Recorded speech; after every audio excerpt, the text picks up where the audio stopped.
Avant de commencer, j'aimerais tous qu'on prenne une petite minute pour tous ceux qui n'ont pas cru en Bitcoin. Surprise, le fonds IBIT de BlackRock a surpassé les avoirs en Bitcoin de MicroStrategy. Dans le même temps, BlackRock a franchi un pas de plus vers l'intégration du Bitcoin dans son portefeuille d'investissement. Alors comment expliquer la montée en puissance de BlackRock et quelles sont les prochaines étapes pour l'entreprise? Le Crypto Daily. Mon nom est Benjamin Cohen. Et vous êtes bien sur le Crypto Daily. Le podcast qui traite de l'actualité crypto, NFT et métaverse. Dans vos oreilles, chaque jour, du lundi au vendredi. Salut, c'est Benjamin du Crypto Daily et j'espère que vous allez bien et que vous avez passé un super week-end. Et c'est donc notre actualité principale aujourd'hui.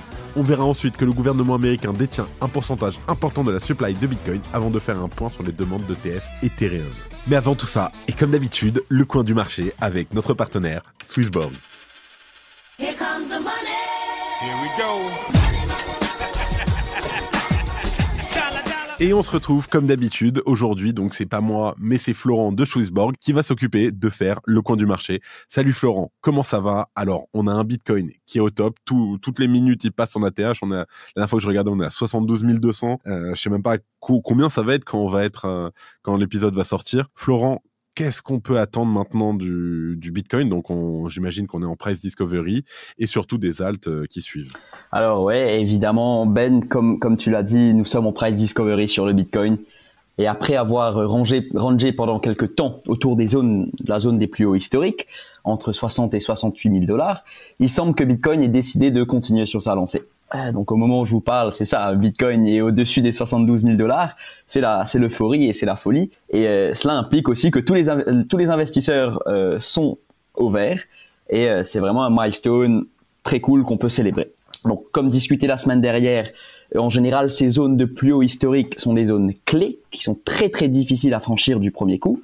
Et si Bitcoin continue à trader durant les prochains jours au-dessus de ces niveaux, alors on peut s'attendre à une accélération du marché vers ce qu'on appelle la phase mania. En général, c'est la dernière phase du cycle d'un actif. Donc cette phase est également renforcée par l'arrivée de la foule dans le marché, les retail. Oui, on commence à observer des indicateurs qui nous indiquent que les retail sont en train d'arriver. Par exemple, sur Coinbase, on voit que l'app est remontée dans le top 100 de l'App Store américain pour la première fois depuis février 2022. Et on constate aussi une forte augmentation des volumes de recherche sur Internet concernant la crypto. Et donc oui, c'est dans cette phase qu'il ne faut surtout pas succomber à l'ivresse du bull market, comme j'aime le dire.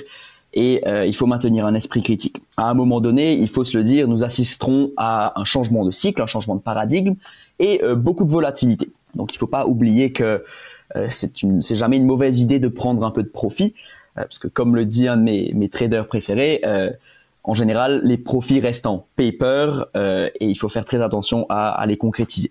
Malgré cela, moi je pense que il y a quand même beaucoup d'indicateurs qui nous indiquent que nous ne sommes pas encore vers la fin du cycle.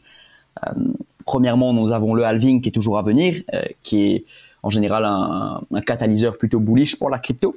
Ensuite, on a les flux de capitaux dans les différents ETF qui sont toujours à des niveaux historiques.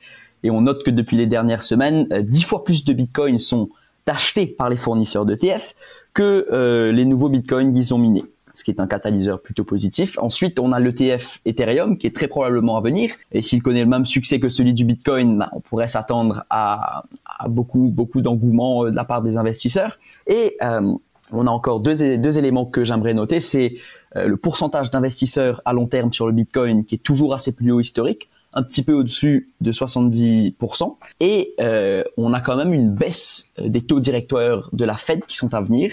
Et en général, ça signifie qu'il y a plus de liquidités qui risquent de rentrer dans le système.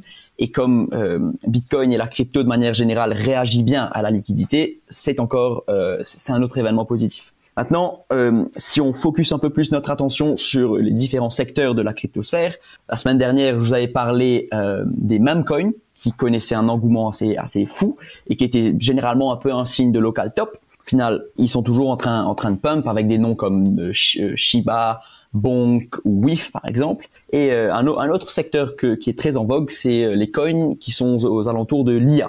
d'intelligence artificielle avec par exemple Render ou Akash, qui eux aussi en général proposent des services pour, on va dire, maintenir les fondations de l'intelligence artificielle avec les GPU. Et ils connaissent aussi un gros engouement. Voilà un peu le secteur en feu. On peut s'attendre à ce qu'il continue, surtout avec le craze concernant OpenAI et Nvidia. Mais malgré cela, je finirai sur cette note. Il faudrait commencer à rester un peu cautious sur le marché, car en général, c'est la phase mania où en fait le plus d'argent est créé, mais aussi le plus d'argent est perdu. Il faut faire très attention, maintenir son chapeau d'investisseur long terme et probablement commencer tout doucement à réfléchir à prendre un peu de profit. Et merci beaucoup Florent. Écoute, on se revoit la semaine prochaine. J'espère qu'on aura passé les 75 voire les 95. Espérons. Et bien sûr, n'oubliez pas, il l'a dit Florent, mais je le répète, pensez aussi à prendre des bénéfices, une petite partie, petit à petit, mais parce qu'on ne sait jamais de quoi il fait demain. Et on commence donc par BlackRock, qui détient maintenant plus de Bitcoin que MicroStrategy. Alors, l'ETF de BlackRock a dépassé les avoirs en crypto de MicroStrategy. Et selon les données compilées par BitMEX Research, l'IBIT de BlackRock, donc c'est l'indice, c'est le nom de l'ETF, détient 197 943 Bitcoins d'une valeur de plus de 13,5 milliards de dollars. À noter que si l'on exclut le GBTC de Grayscale, les ETF Bitcoin nouvellement lancés détiennent collectivement des actifs d'une valeur de près de 30 milliards de dollars. De son côté, MicroStrategy continue lui de parier sur le Bitcoin avec un portefeuille de 193 000 Bitcoins et des plans pour augmenter ses réserves via une nouvelle levée de fonds.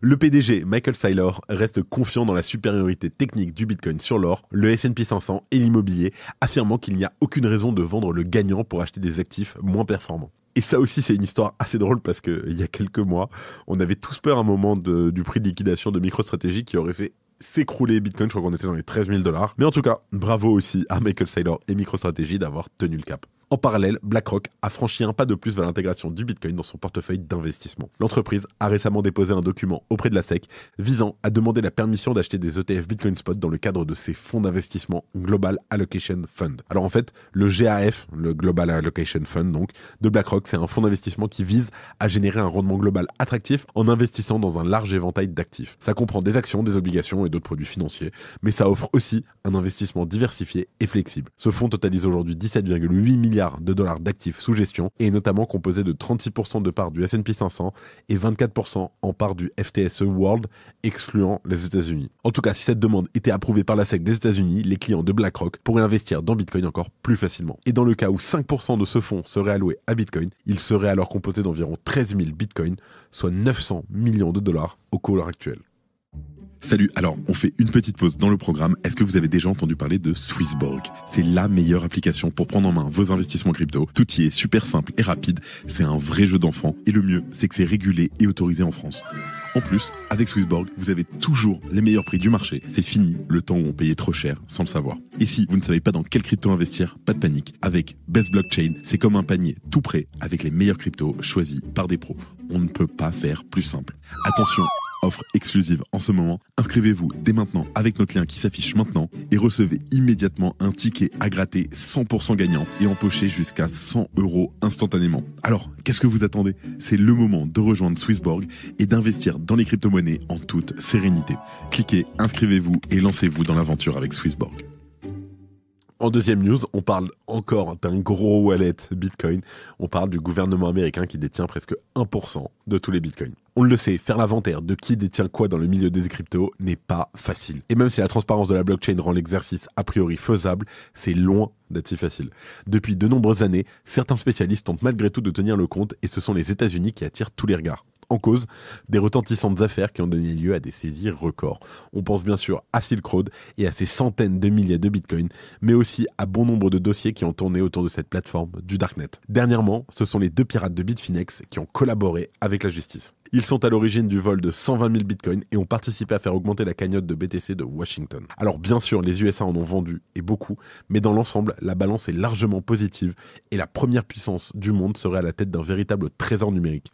Les experts cités, notamment par Bitcoin Magazine, s'accordent sur le chiffre de 200 000 unités, ce qui représente, avec un bitcoin à 67 000 $, un peu plus de 13 milliards. En sachant que l'offre de bitcoin est de 21 millions, Faites le calcul, c'est assez facile. On est bien sur du 1% du total entre les mains de la Maison Blanche. Mais les États-Unis ne sont pas le seul pays à avoir des bitcoins dans leur caisse. On poursuit l'enquête avec le Royaume-Uni qui a reconnu avoir saisi 61 000 bitcoins dans une affaire au mois de janvier dernier. De son côté, l'Allemagne, on en a aussi parlé, a récupéré 50 000 bitcoins dans une sombre affaire de piratage informatique. Alors la question qui reste, c'est que vont-ils en faire? Les vendre? Les garder en réserve? Alors pour l'instant le mystère reste entier, mais cela alimente forcément les extrapolations plus ou moins farfelues. À ce titre, citons Edward Snowden qui partageait récemment une réflexion à ce sujet. Pour lui, au cours de l'année 2024, nous apprendrons qu'un grand État détient des bitcoins depuis des années et qu'il compte bien les garder. Pas plus d'informations sur le nom de ce pays ni sur ses sources, mais cela intrigue forcément les observateurs. D'autant plus qu'un mystérieux portefeuille a acheté 100 bitcoins pendant plus d'un mois, entre février et début mars, jusqu'à en avoir 3806. Et si, à l'instar du Salvador, de nombreux pays se mettaient à acheter des bitcoins pour renforcer leur trésorerie et leur économie. Merci d'écouter le Crypto Daily. Et en dernière news, on parle de Grayscale et Coinbase qui rencontrent la SEC à propos des ETF Ethereum. Alors, suite à l'acceptation des ETF Bitcoin Spot en janvier dernier, les regards sont désormais tournés vers la deuxième crypto-monnaie la plus capitalisée du marché, à savoir Ethereum. L'Ether aura-t-il droit, lui aussi, de mettre un pied dans le marché des géants de la finance?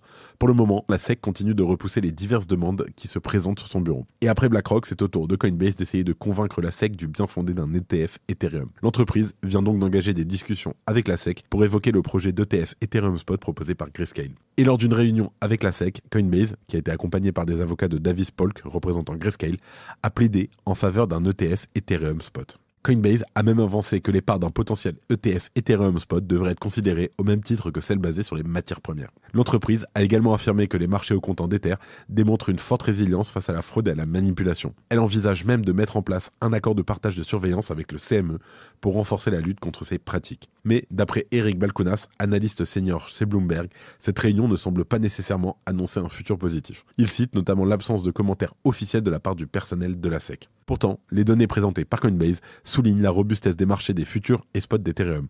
A noter que plus tôt dans la semaine, la SEC a reporté sa décision concernant les demandes d'ETF Ethereum Spot de BlackRock et Fidelity. Mais pas de panique, ce retard était anticipé par les spécialistes qui estiment que la SEC se prononcera sur ces ETF en mai. Bien entendu, on vous tiendra au courant.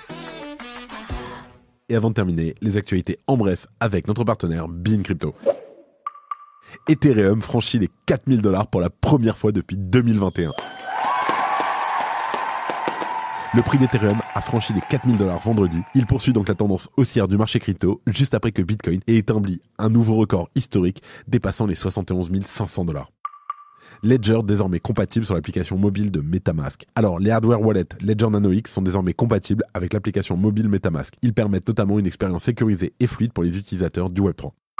Les DAO ont désormais un statut légal dans le Wyoming. Alors l'État du Wyoming a introduit une loi conférant un statut légal aux DAO sous l'appellation de Decentralized Unincorporated Non-Profit Association, DUNA, effective dès le 1er juillet. C'est bien, ça avance. MakerDAO ajoute des frais pour se préparer à un choc de demande. Les modifications temporaires des frais mises en œuvre par MakerDAO visent à stabiliser le protocole face à une période de volatilité accrue et de sentiments haussiers. Cette période a entraîné une diminution des réserves de son stablecoin, le DAI. Et enfin, 94% des adresses Ether sont en profit. Et oui, si vous avez une adresse Ethereum, il y a de fortes chances que vous soyez en profit, et même 94% des adresses sont actuellement. Alors, stimulé par l'accumulation des whales, l'enthousiasme autour de la mise à jour d'Encun et la spéculation d'un ETF Ethereum renforce bien sûr la confiance des investisseurs. Comme je vous l'ai dit un peu plus tôt, il faut prendre des profits, c'est normal. Ne soyez pas le dernier à vouloir garder que ça monte, que ça monte, que ça monte. Un moment, ça redescend. Et c'est normal, c'est un marché, ça monte, ça descend, c'est le jeu. C'est la fin de ce résumé de l'actualité du jour sur le Crypto Daily. Évidemment, pensez à vous abonner pour ne pas rater le suivant, quelle que soit d'ailleurs l'application que vous utilisez pour m'écouter. Rendez-vous aussi sur Twitter et LinkedIn pour d'autres contenus d'actualité exclusifs. Je crois que j'ai tout dit, faites attention à vous, et moi je vous dis à demain. C'était Benjamin pour le Crypto Daily. Merci et à très vite.